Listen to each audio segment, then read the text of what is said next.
It's a weekly ritual in America. Saturday morning television, a childhood favorite. Cartoons, crazy commercials. It's not hard to see the effect it has on our youth. And while this loony Saturday morning fun seems harmless, is it possible that this entertainment programming aimed at our children may actually be unhealthy? McDonald's. Yep.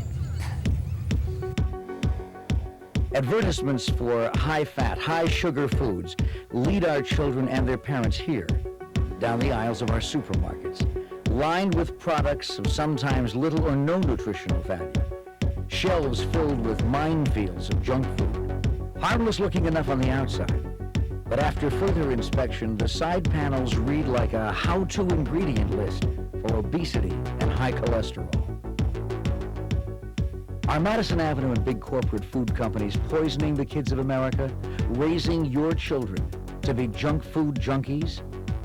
Or can medical researchers who have spent years investigating treatments for the effects of bad nutrition create methods of preventing unhealthy habits before they rob our nation's children of their own golden years? Join us as we explore what a group of physicians, nutritionists, and educators in Phoenix, Arizona are doing to win this battle so today's children don't become tomorrow's victims.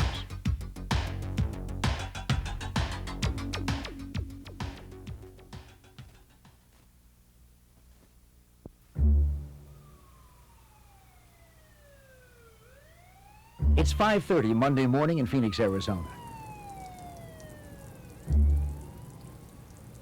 Dr. Edward B. Dietrich, a heart surgeon, prepares for another case.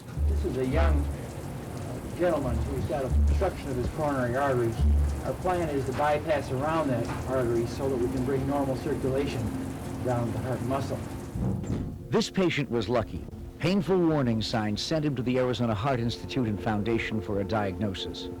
High-tech cardiovascular testing revealed the need for this life-saving bypass surgery. This year, more than 1 million Americans will die from our nation's #1 killer, heart disease. 49-year-old Dennis Schaefer was about to become a number in that statistic. Early one Saturday morning, while working in his yard, Dennis became a heart attack victim. That morning, I got up feeling just great, and as I went outside, it was kind of warm, and I was raking in the yard and sweeping the sidewalk, and I started feeling kind of nauseous and got kind of sweaty, and I thought I was maybe sunstroke. So I went in the house and sat in front of a fan, and that didn't work.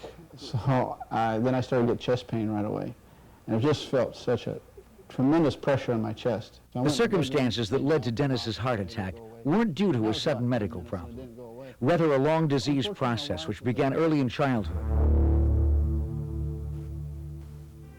A chain reaction of fatty materials slowly built up over the years within the walls of his heart artery. As he reached adulthood, this narrowing slowly closed down and the heart no longer received the oxygen-rich blood feeding the pumping muscle. Aside from stress, smoking, and high blood pressure, the leading cause of this silent killer is poor eating habits. But in the United States, the most educated nation in the world, junk food is king. And nutrition information for the public most of the time misses the mark. As a child growing up, I can't remember in grade school ever having a nutritional type of training, really. It did tell us, though, I remember saying, eat good food, eat the right foods. And for my lunches, I would maybe go off and eat a hamburger or hot dog and french fries. Back at the Institute, a personalized fitness and nutrition program is designed to put Dennis back on the road to a healthy heart. But is heart healthy awareness for adults only? The Arizona Heart Institute years ago identified the risks that cause heart disease, mainly coronary disease. And in doing that and developing heart disease testing, it became obvious that we're going to have to attack this problem at the very earliest stages. Wait until somebody is 50 or 60 years old and they already have disease is way too late. So the focus has to be at the earliest time the disease process can begin. That's in children. Yep, from the top of your head to the tip of your toes and back, and it does it every time it beats. Chandler, Arizona school teacher Carla Cantrell gives a heart-healthy lesson to a class full of impressionable third graders. In her many years as an elementary instructor, she's seen an unhealthy trend. Children's general health has deteriorated in the last 20 years. We have spent more time in pursuit of more sedentary activities. The kids don't play quite as much as they used to, and their levels of health have declined. What are the health risks for children not taught heart-healthy lessons early in life? Well, I think one of the risks would be continued decline in their health, and as our future generation of leaders and caretakers and people that are going to provide for the nation. We want a healthy future for them, certainly. To curtail this alarming trend, the Arizona Heart Institute Foundation's Nutritional Services Department, led by registered dietitian Judy Milas, created an innovative program. In 1989, the Arizona Heart Institute and Foundation developed heart healthy lessons for children in association with the Chandler Unified School District. And this was to create a program to educate children about the heart disease risk factors and to teach them ways to reduce their risks. Lessons that could be easily integrated into the elementary school curriculum, targeted at children of all income levels, touting the benefits of a heart-healthy lifestyle. For the Heart Healthy Lessons for Children program, we developed a textbook to aid the teacher in presenting these lectures to the children. Within the program, the 5 lessons are divided, and each contains teaching suggestions, activities for the children, suggestions for expanding the program, recipes, and puzzles and games. Comical fruit and vegetable cartoon characters were developed to enliven the subject material, and overheads, worksheets, puzzles, and lectures were created to reinforce the message. In 1989, the Chandler Unified School District east of Phoenix was chosen for the pilot project. 3 years later, some students are putting this new knowledge into practice. My grandmother, she's been staying in my house the past couple of weeks, and she made soup, and I made her not put as much salt in as she usually does. Good for you. Well, I think it's very good for their self-esteem because they feel as if this program has given them a little bit of inside information that they maybe didn't have before and that maybe their parents don't even have. So they go away with not just the instructed part of the curriculum, with learning about fats and lower fat foods and how to prepare something, but they've also learned that they have some power in choosing what they eat and how they prepare it. We have vegetables and fruit and stuff like that, good stuff. The Chandler School District went one step further, developing a meal program with the children's hearts in mind. 2 lunch choices and a salad bar are offered each day, with the food being prepared with the nutritious attention of food and nutrition supervisor, registered dietitian Kathy Schutte. We take into account the amount of fat we add into foods. Say, for instance, in the past we may have served buttered corn. We no longer do that, we serve corn. We look at how much butter they actually put on like a piece of bread for, say, garlic bread. We use sprays now instead of brushes. And while some of the lunch crowd still brings a bologna sandwich from home, some are willing to try new items, such as baked chicken. Food Services Director, registered dietitian Jeanette Shipley serves up a hot meal out of the oven, not out of the fryer. Well, we bake all of our elementary items. We don't fry anything. A French fry is not fried. Chicken is baked. We also use skim milk cheeses in preparation. We use turkey products, not beef, much of the time. And we always offer 1% milk. During the lecture segment of the program, a low-fat snack is prepared, introducing to students nutritious alternative food selections. The snack, I think, is probably one of the critical components of the program because we're able to provide small food samples in the class where their peers and their teachers encourage them to eat and then duplicate that food on the school lunch menu, and they've seen it in a small form, and then they try it with us.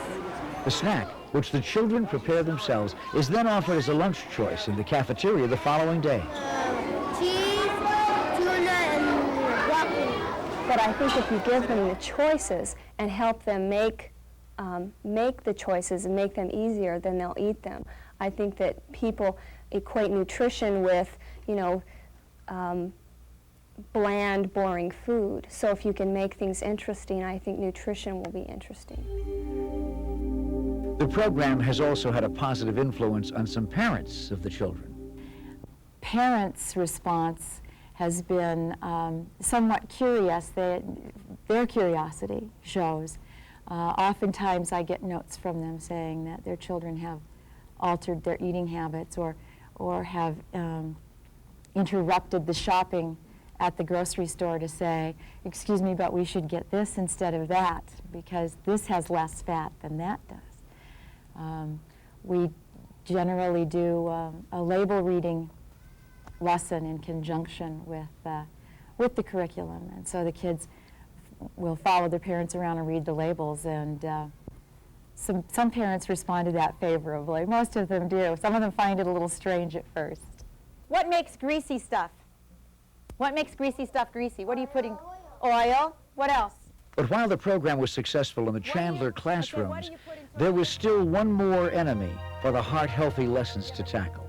Well, I've been in the living rooms of my grandchildren, and I've seen the kind of television that they watch.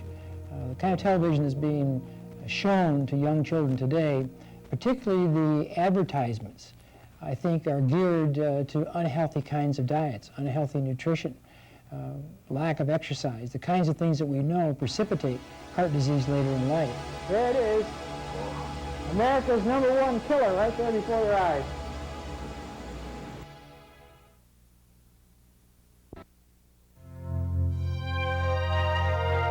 Television, a known enemy of the nutrition cause, particularly in children. Big budget commercials tout high-fat, high-sugar foods. But with all its negative persuasion, the power of television can also be used as an excellent medium to inform children about the benefits of good nutrition and health. We have found through the development process of this program that one aspect was missing, and that we did not have a video to go with the program. The Arizona Heart Institute and Foundation put its communications team in action to create a top-notch, healthy alternative to the Madison Avenue Saturday morning sugar pitches. The creative arm of the Institute, VAS Communications, is most noted for its innovative medical education programs, such as the first open heart surgery broadcast live on PBS. But this time, VAS was attempting to reach a younger audience. The foundation came to us with the idea of developing a video in support of their curriculum for young children. We saw that as a wonderful opportunity to continue our challenges that we've enjoyed over the years. This exciting challenge was presented to producer Chris Woolley. When they came to me with the idea, the thing that I thought of, first of all, was what appeals to children. And of course I thought cartoons. But I've also been a fan of clay animation, and so realizing that VAS already has filmmakers, artists on board, I decided to put together a little test. The test proved to us that we did have the capability to do it, and we realized that we were going to have to go up another notch in quality, but we really needed somebody to drive the project. VAS set forth on a nationwide search for a clay animation specialist. The venture brought to the surface a number of up-and-coming young filmmakers looking for their first big break. The most talented came from Cal Arts in Los Angeles, a university created by Walt Disney himself. Eric Strand, an animator as well as a biology graduate from Washington State University, turned out to be the perfect find. Eric was working in Hollywood as an assistant on big-budget commercials for one of the world's premier clay animators, David Daniels.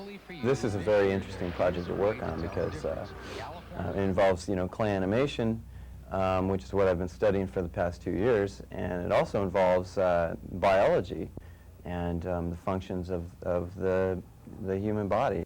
Rounding out the artistic team, VAS also brought on board special effects makeup artist Richard Westner. I was an English major with an art background, and I got into doing special effects makeup, and that's where my sculpting experience came in, because when you make makeup prosthetics, you have to sculpt on top of molds of the actual actor and come up with whether it's aging his face or making him into some sort of creature from outer space. You have to sculpt the appliance out of clay. It was now time to take on the big boys and make the magic. After finalizing the script, the film was storyboarded, a process that allows the director to see the film on paper scene by scene.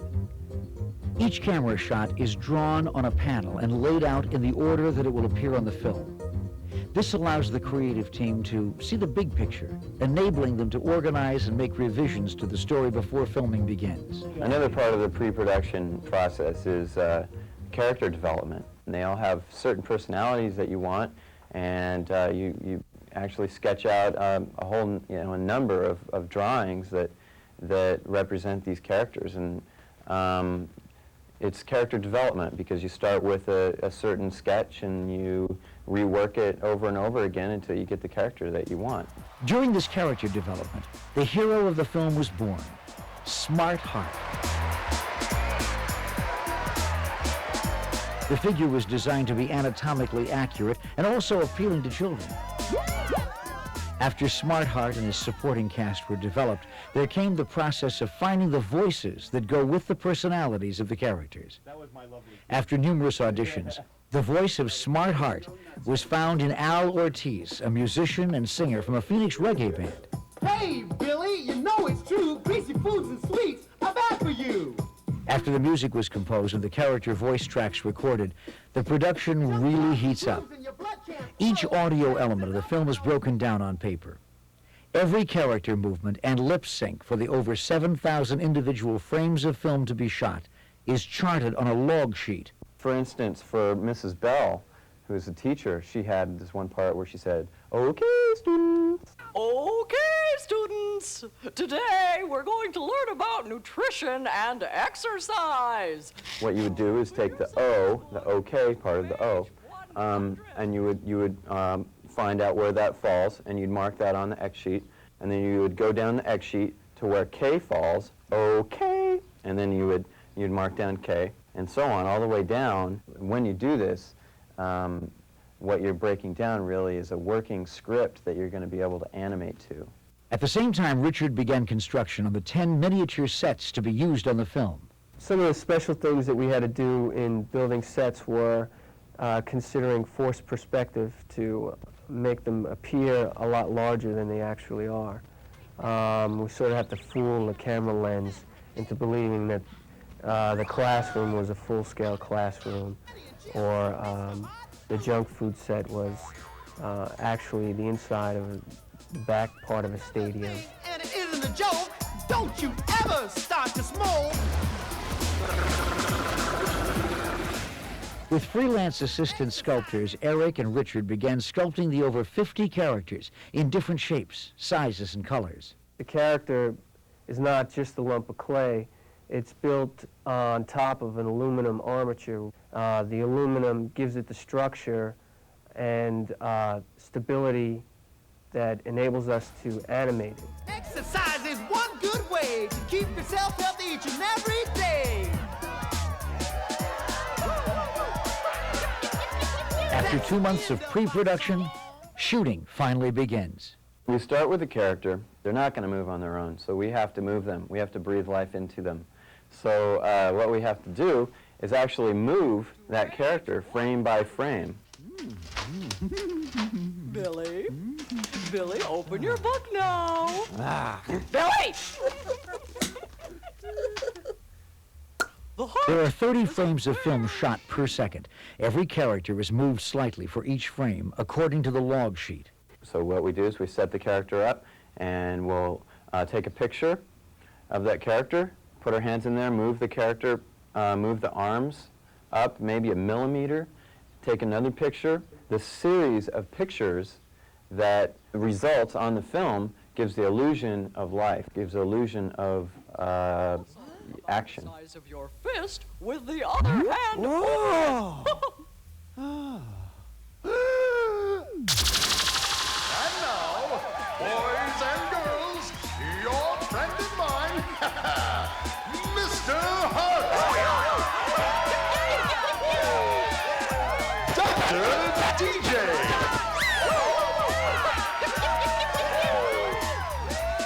And the Heartbeat. Not only the characters move frame by frame, but also the camera motion has to be figured in the same way. It's also part of animation, and the whole motion that is employed in the film is incomplete without both components. The animator performs through the clay-like actors. Using a mirror for reference, syllables, facial expressions, and motions are acted out as called for on the log sheet. We get to act out what the character gets to do. So it involves, just the similar process of acting out a scene, except for you have to break it down into individual frames. And so you have to think about the acting in slow motion. The animator also shoots video reference to monitor complex movements, like this dance sequence created by choreographer Amy Hale. Here's a scene with our hero singing and dancing the Smart Heart Rap. Hey, Billy, you know it's true. Greasy foods and sweets are bad for you. Junk clogs your tubes and your blood can't flow. Backs it up with no place to go.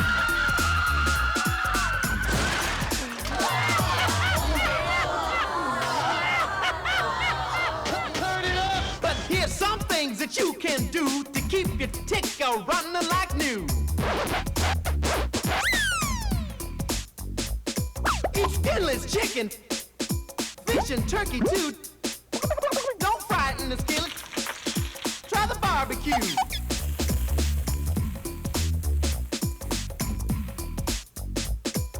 Drink skim milk, eat veggies and fruit. Give candy and chips some Mr. Hot food.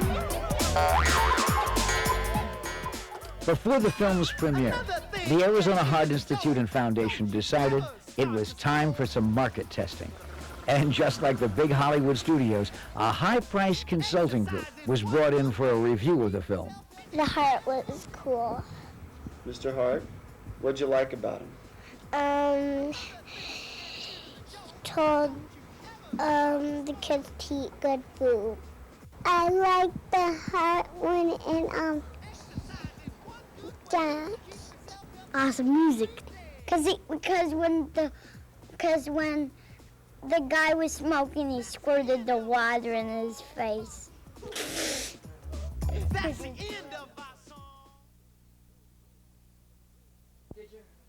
Here at San Marcos Elementary in Chandler, Dr. Dietrich visits Ms. Cantrell's third grade class to see how the program's working. What kind of food did the video tell you you should eat? Fruit. Fruit. Vegetable. Fruit is right. What's your name? Abel. Abel. Vegetable is right. Give me another food. What's your name? Rachel. Rachel, give me one more good food. Tell me another one. Fish. Fish is good. And how did it say you're supposed to fix the chicken and the fish and Put it on the barbecue thing. the barbecue thing? Huh? The grill. And why is it? Why don't we want to put it in the skillet? Today in Arizona, and hopefully tomorrow in schools around the country, Children learn early about heart-healthy nutrition. Their hearts beat stronger due to the mission of a group of innovative educators and healthcare visionaries. Men and women endowed with a spirited quest for a healthy investment in our children's future.